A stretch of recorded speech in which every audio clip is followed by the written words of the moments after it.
Right, it's Bydgoszcz talking about confidence building for teachers. Over to you. Okay, hello everyone. Today I want to talk about a topic that I'm really interested in, confidence building for teachers. First, can you give this teacher some advice? She's in her second year of teaching. She doesn't have much confidence in her own abilities. She's struggling with one of her teen classes and she's started to believe that she's no good at teaching teenagers. Can you help her? Thanks, Lily. I'm very excited about this too.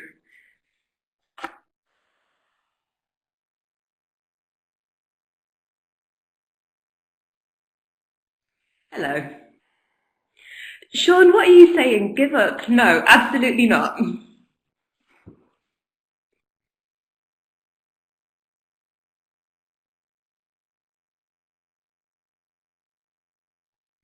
Yeah, absolutely, Neil. I think it's very important first to be able to watch yourself teaching, to know exactly what your strengths and weaknesses are, and also to be able to focus on the positives, not only on the negatives.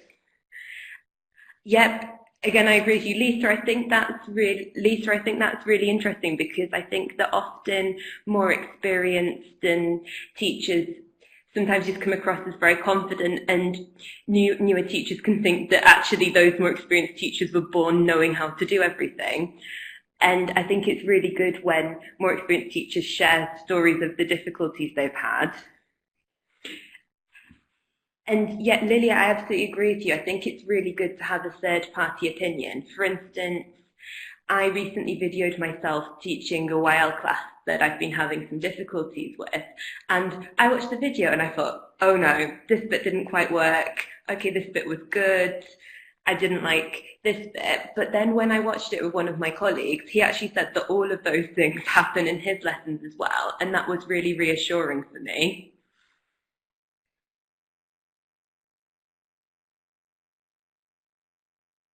Yep, I think we've got a lot of agreement here.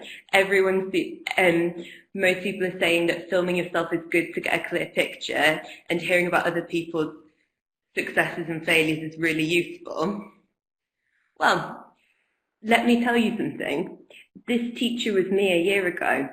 This time last year, I had really serious problems with my confidence as a teacher. I was teaching a teen class that I found quite difficult, and I started to believe I was no good at teaching, and I felt terrible. But now I feel so much better, and the aim of my presentation today is share some of these strategies that I've used in case they can help other people. In particular, I want to show that some of the strategies we use with our students can also be used to help build our confidence as teachers. So imagine you've just had a really bad day as a teacher, whatever that means for you. Maybe some of your classes didn't really go how you'd imagined. Maybe you had an observation and it went badly. Maybe you got some negative feedback. At the end of the day, what are you thinking? How do you feel? And what are you going to do next?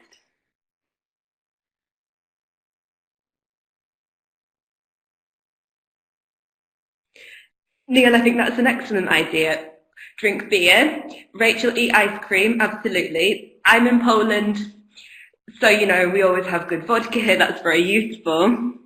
Thanks, Glenn. Yep, very important to remember not to give up. Lisa, I completely identify with that I'm rubbish at everything feeling that I have when I'm having a bad class. And Emma, I think you've said something really good there. It's really important to remember that even when we're having a bad day, we're actually learning. So then hopefully if we're in a similar position in the future, we can look at what we could do differently.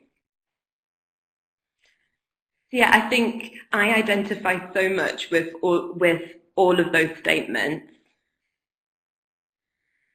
Now, let's have a look at this table. Which column do you think describes you the best? The one on the left or the one on the right?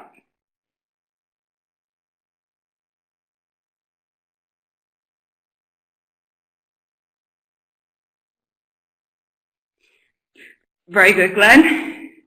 Oh, good. Got a lot of very positive people here. Excellent. Lilia, I agree with you. I'd love to say right. I try to be the person on the right. Sometimes I'm the person on the left. And yet, Colette, you said the same. Yeah, Emma, I think you made a very good point. A lot of it depends. In new situations, we're more likely to um, behave more like the column on the left. Another question for you. Which mindset does each column represent?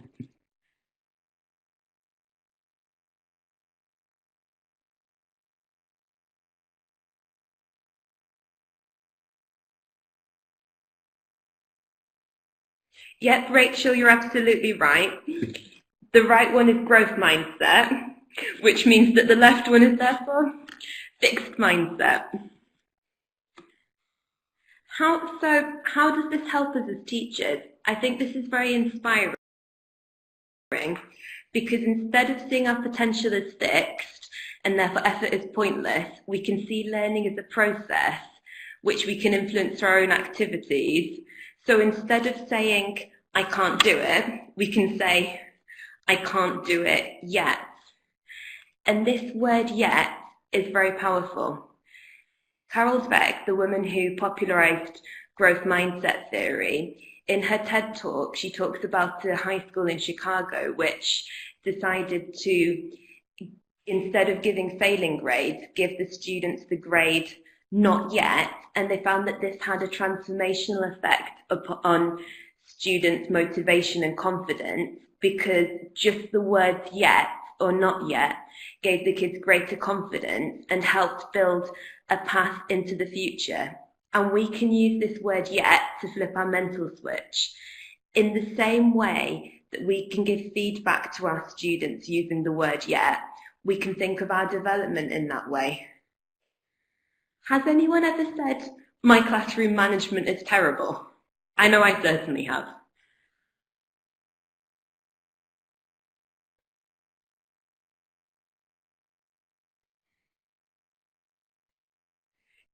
Yep, so glad I'm not alone in this. Charlie, why are you pretending to be Sandy? Okay, so how can you rephrase this statement using yet?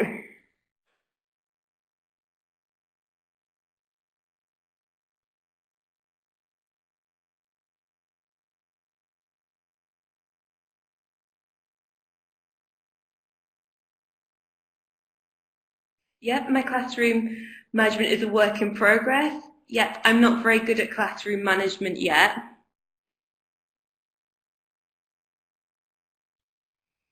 And yeah, Lisa, I like that my instructions aren't as clear as I'd like yet. And my idea was I don't always use effective classroom management strategies yet, but hopefully I'll be able to do that in the future. Another way we can use growth mindset is when we're setting targets, because it's really important to be specific about what we want to improve on. Otherwise, we're less likely to achieve it, which could knock our confidence. And I find that often both students and teachers don't really set very good targets. For instance, look at these two targets here. What's wrong with these targets?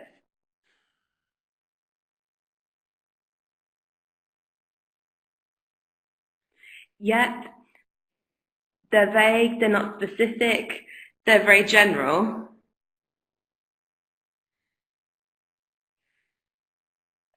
Yet, Shannon, amazing, they're not smart. Instead of making general targets, we can make smart targets. Targets which are specific, so we know exactly what we want to do. Measurable, when we know when we've achieved them. Achievable, something that's actually possible to achieve. So for instance, I want to be the best YL teacher ever in the whole world. Probably isn't achievable or realistic. And then time bound. We need to have a clear deadline for achieving this target. So, can you make this target, I want to improve my classroom management, smarter?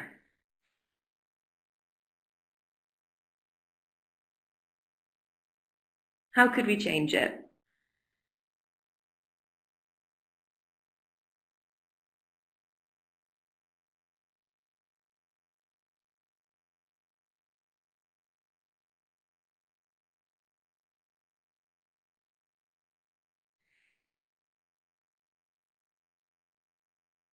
Yep, your targets are all much more specific now. That's fantastic. What about the rest of it? How could we make them more time-bound? What deadlines could you give yourself? Yep, Tatiana, exactly. By whatever deadline. Yep, by the end of the semester. James, I think you've made a really important point there. Obviously, we need to set targets, but then we also need to reassess and review the target.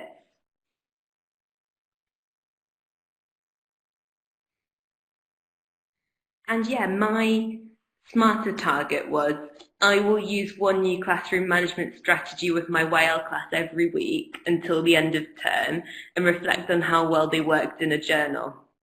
And I did that, and it was really useful in terms of my teaching, and it helped build my confidence because by trying out one new thing at a time, it didn't feel too overwhelming. I could see which things worked, and I could see clear progress.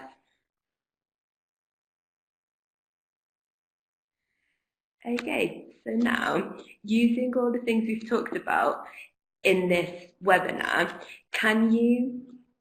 we're going to go back to this situation here, the teacher in her second year who doesn't have much confidence. What advice can you give her? How can you help her now?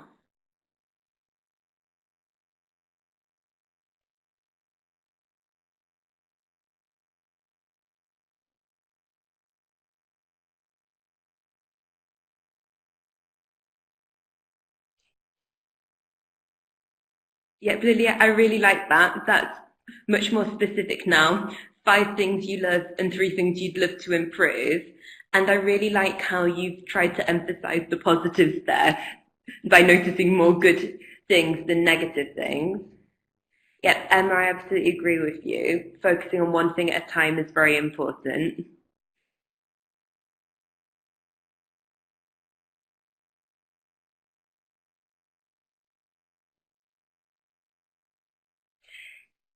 Friday, yep, absolutely. First, think of strengths. I think that's very important, and that leads into something I'm going to mention in a minute.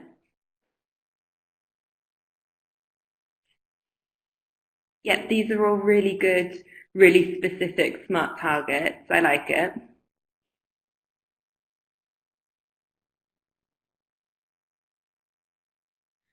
So now I think we're almost out of time, so I'm just going to show you one more thing that I did that I found really helpful. This is my diary from last year. And the third thing I did to improve my confidence was every day decide to write down one thing that I liked about my teaching, one thing that had gone well. And that really just helped me flip the switch and think about the positives rather than the negatives. And honestly, after about a month of doing that, I didn't even need to do it anymore because I already noticed the positives myself without forcing myself to, and that was really good. And honestly, I feel in terms of confidence, I feel so much more confident now than I did a year ago, and I hope these strategies could be useful for other people. Okay, I think my time's up now. So thank you very much. I've really enjoyed talking to you. Thank you very much, Emma. That was great. It helped us all to build our confidence and also help us to help our teachers build their confidence. So do go passing on all those fantastic tips to all of your teachers around the world. And we'll say thank you and goodbye to Emma. You can turn off your video.